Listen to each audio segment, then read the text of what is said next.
के साक्ष्य न मिलने से दबंग डॉक्टर ने पत्रकार के साथ की मारपीट व लिखा दी एफआईआर। मऊ में दिनांक 21 जनवरी 2023 को दिन में 3 बजे के करीब दैनिक भास्कर डिजिटल के पत्रकार अमित चौहान को सूचना प्राप्त हुई कि सरकारी अस्पताल में इमरजेंसी में कोई डॉक्टर नहीं है और मरीज डॉक्टर के अभाव में तड़प रहे हैं। तत्काल मौके पर पहुंचकर पत्रकार अमित वीडियो बनाने लगे तथा मरीज से बयान लेने लगे। तभी अचानक इमरजेंसी में ड्यूटी से गायब डॉक्टर सौरभ तिवारी अचानक आ गए और पत्रकार अमित चौहान की मोबाइल को छीनते हुए साक्ष्य मिटाने के लिए मोबाइल को तोड़ दिया तथा मारपीट करने लगे। इसके बाद अमित द्वारा दूसरे मोबाइल से भी वीडियो बनाया जा रहा था, जिसमें डॉक्टर के द्वारा हेलमेट चलाकर मारने की पुष्टि अस्पताल में लगे सीसीटीवी फुटेज में भी डॉक्टर की दबंगई स्पष्ट रूप से दिखाई दे रही है। इस प्रकरण को लेकर पत्रकार ने जिलाधिकारी महोदय को ज्ञापन सौंपकर न्याय की गुहार लगाई है।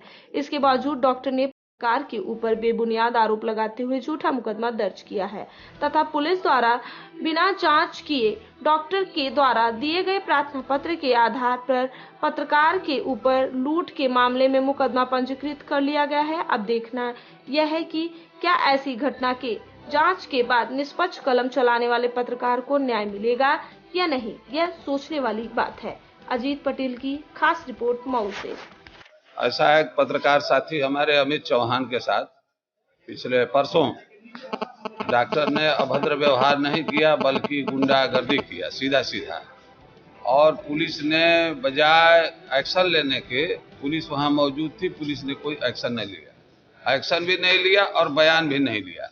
बिना बयान लिए अमित चौहान के दफा तरमीम करना, पुलिस भी उसी गुंडागर्दी में शरीक है। यह बहुत गलत काम हुआ है। हमने मांग किया है कि इस पर मजिस्ट्रियल जांच बैठाई जाए और जो सिपाही वहां ड्यूटी पर थे वो काम नहीं किए उनके खिलाफ, और जिस किसी ने दफा बदली है उसके खिलाफ दोनों पर कार्रवाई हो। क्यों कि छीनने में जो दफा होती है वह दफा पुलिस को करना चाहिए। वो छीना और पूरा चकनाचूर कर दिया मोबाइल, और उसकी वीडियो क्लिप है। जब इलेक्ट्रॉनिक एविडेंस मौजूद है तो पुलिस को किसने अधिकार दे दिया कि उसने 392 को कन्वर्ट कर दिया? उसे कन्वर्ट करने का कोई अधिकार नहीं। पुलिस को हमारी मदद करनी चाहिए, उल्टे पुलिस हमारे ही एविडेंस को उल्टा कर रही है। इसके लिए हमने कहा है कलेक्टर साहब से कि आप मजिस्ट्रियल जांच कराइए, दूध का दूध पानी का पानी हो जाए। और अस्पताल में जो एकदम गरीब किस्म के लोग हैं, जिसको सरकार भी, योगी जी भी बोल रहे हैं, सब लोग बोल रहे हैं कि गरीब आदमी की मदद हो, इस जिला अस्पताल में किसी की मदद नहीं हो रही है। और जो कवरेज करने, जो चौथा स्तंभ कहा जाता है पत्रकार, जिसको योगी जी भी कह रहे हैं प्रोटेक्शन देंगे, आवास देंगे, आवास मिलेगा भगवान जाने, लेकिन प्रोटेक्शन जो है वो भी नहीं है। तो आज के दिन हमने मांग किया है कि जो सही हो उसके खिलाफ कार्रवाई हो। कलेक्टर साहब ने कहा है कि हमने सीएमएस को आदेश दिया है कि इस मसले पर 3 डॉक्टरों की कमेटी बनाई जाए और रिपोर्ट आएगी तो मैं उनके खिलाफ कार्रवाई के लिए भेज दूंगा। लेकिन हमने दूसरी बात कहा है, हमने कहा कि आप अपने मजिस्ट्रेट से जाँच कराइए, क्योंकि कलेक्टर जिले का मालिक होता है। जिले में पता भी हिलेगा तो कलेक्टर की इजाजत से हिलेगा, चाहे पुलिस वाला हो, चाहे पत्रकार हो, चाहे कोई हो। कोई गलती करेगा तो उसे गलत करने की इजाजत नहीं दी जाएगी। डॉक्टर ने कानून अपने हाथ में लिया है, डॉक्टर को चौकी वहां कायम है, पुलिस बुलाना चाहिए था, पुलिस ने बुला करके स्वयं उसने हेलमेट से मारा है, उसकी वीडियोग्राफी मौजूद है।